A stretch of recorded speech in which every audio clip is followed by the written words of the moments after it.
Pembahasan tentang momen inersia partikel ya.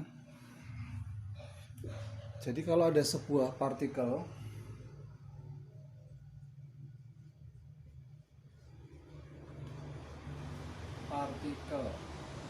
jika ada sebuah partikel berputar terhadap sumbu putar, jarak partikel dengan sumbu putar adalah R, kemudian massa partikel adalah M, maka momen inersianya dihitung dengan persamaan mr kuadrat.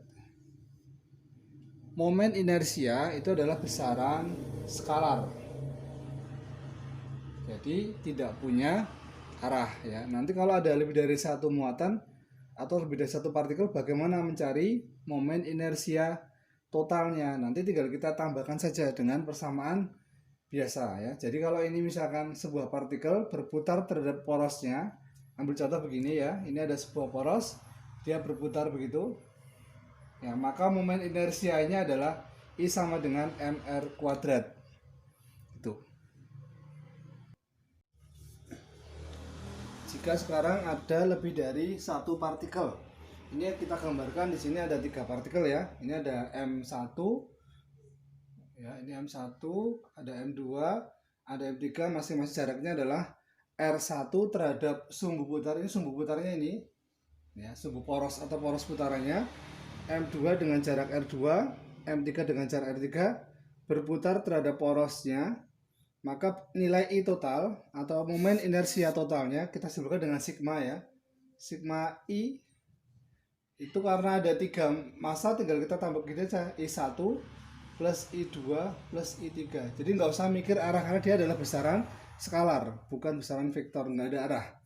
Nah, I1 isinya apa? Tinggal M1 kali R1 kuadrat ditambah M2 R2 kuadrat tambah M3 R3 kuadrat.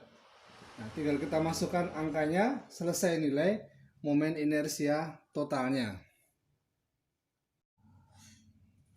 Nah, sekarang sebagai contoh soal ya. Contoh penerapan momen inersia atau mencari inersia total ya pada partikel.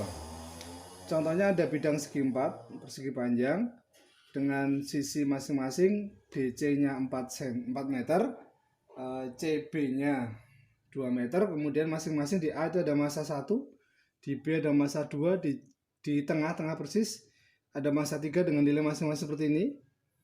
Kemudian tentukan inersia total jika AD sebagai sumbu putar. Jadi semuanya itu berputar terhadap AD sebagai poros. Jadi kalau kita ibaratkan sebagai buku gitu ya, ini porosnya dia muter gini ya, berputar sebagai porosnya, ini sebagai poros putaran ya, bisa dipahami ya.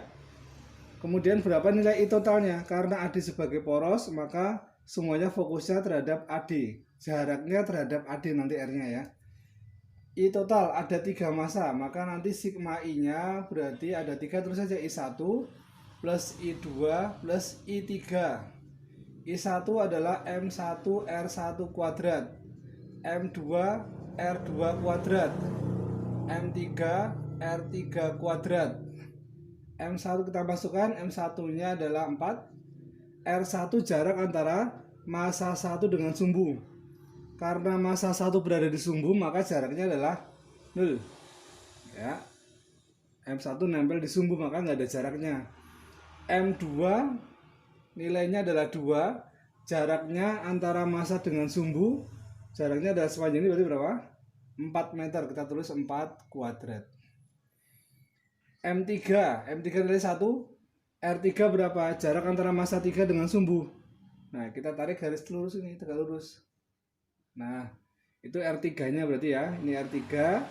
Berapa jaraknya? Karena tengah-tengah persis, ini adalah 4, maka ini adalah 2. Saya tulis 2 kuadrat, sehingga nilainya adalah 0 ditambah dengan berapa ini? 16 kali 2 32 ditambah dengan 4, nilainya adalah 36 kg meter kuadrat. Itu contoh momen inersia partikel jika AD sebagai sumbu putar. Nanti bisa juga DC sebagai sumbu putar. Silakan nanti dilihat sendiri bagaimana kalau DC sebagai sumbu putar, bagaimana kalau AC sebagai sumbu putar gitu ya. Nanti bisa dilatih sendiri nanti. Selanjutnya untuk momen inersia benda tegar itu di tabel sudah ditampilkan di materi di e-learning. Kalau kalian buka ada tabel ya berwarna hijau. Nah, yang kita fokuskan nanti adalah karena itu kan semua kalau kita hafalkan banyak ya. Yang kita butuhkan atau yang kita sering gunakan adalah saat mengerjakan soal atau yang sering muncul soal adalah ini ya. Nah, kalau silinder, pejal dan berungga nanti yang perlu kita hafalkan. Kalau batang ada yang diputar di tengah dan diputar di ujung. Kalau bola itu ada yang bola pejal dan berungga. Bola pejal itu bola yang padat ada isinya, kalau berungga itu yang kosong. Untuk silinder pejal, nilai inersianya adalah setengah mr kuadrat. R adalah jari-jari ya, silinder ya. Kalau berungga inersianya adalah mr kuadrat. Tinggal masukkan masanya, jari-jari masukkan dalam satuan meter, ketemu nilai inersianya. Untuk batang jika diputar di tengah, ini batang diputar tengah gini, panjang batangnya adalah L, maka inersianya adalah 1/12 ml kuadrat. L adalah panjang batang ya, ini L ya. Kemudian kalau diputar di ujung, ini batangnya tapi muter di ujung, sumbernya di ujung, sumbu putarnya, maka inersianya adalah 1/3 ml kuadrat. Untuk bola pejal, ya bola diputar terhadap porosnya. Bola pejal inersianya adalah 2/5 mr kuadrat. Kalau berungga 2/3 mr kuadrat. Jadi dari sekian banyak tabel itu yang sering muncul di soal ya sekitar hanya ini, 6 ini yang perlu kita hafalkan ya. Tinggal kita masukkan nilai M dan R, maka selesai ketemu nilai momen inersia. Ya, nanti kita ulas lagi ke soal nanti.